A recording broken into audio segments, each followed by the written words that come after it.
नमस्कार दोस्तों। क्यों कहा जाता है कि जीवन की प्रत्येक समस्या का समाधान श्रीमद् भगवत गीता में होगा?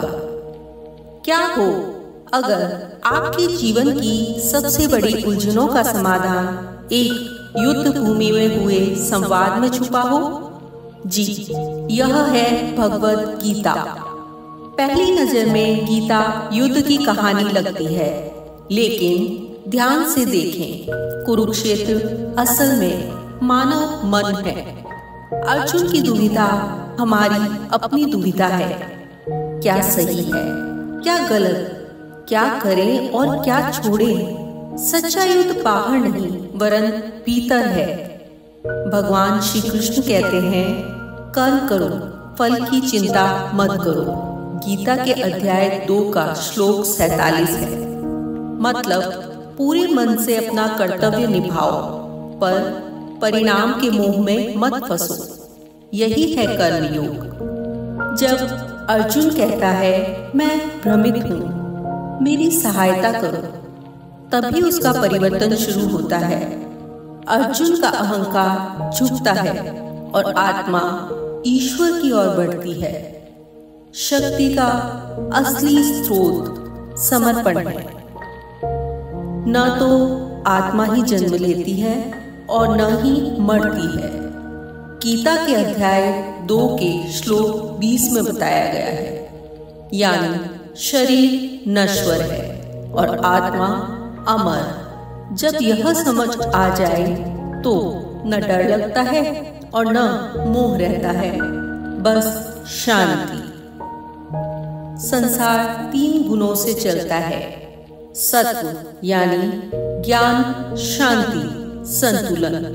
दूसरा है रज यानी इच्छा, क्रिया और लालसा। और तीसरा है तम यानी आलस्य, अज्ञान और जड़ता। ये गुण हमारे विचारों, कार्यों और स्वभाव को बनाते हैं। मुक्ति भी तभी मिलती है जब हम इनसे ऊपर उठते हैं। जब अर्जुन श्री कृष्ण का विराट रूप देखते हैं तो वह जान जाते हैं कि हर जीव, हर तत्व, हर काल एक ही दिव्यता में समाया है। गीता का संदेश है, ईश्वर कहीं बाहर नहीं है, ईश्वर तुम ही में है। और जिसने मन को जीत लिया उसका मन सबसे बड़ा मित्र है, और जिसने नहीं जीता उसका मन सबसे बड़ा शत्रु। ये गीता के अध्याय 6 के श्लोक 6 में बताया गया है। गीता सिखाती है कि मन पर शासन करो, मन से मत चलो। भगवत गीता कोई पुरानी किताब नहीं है, ये आत्मा का दर्पण है, जीवन की दिशा है और ईश्वर की आवाज है जो कहती है, तुम नश्वर नहीं हो, तुम शक्तिशाली हो और तुम अकेले नहीं हो।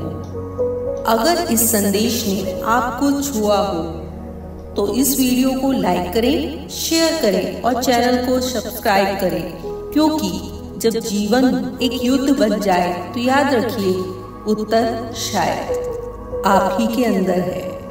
धर्म की हानि और अधर्म के बढ़ने पर मैं स्वयं प्रकट होता हूँ। गीता के अध्याय 4 के श्लोक 7 में ये भगवान श्री कृष्ण ने कहा है।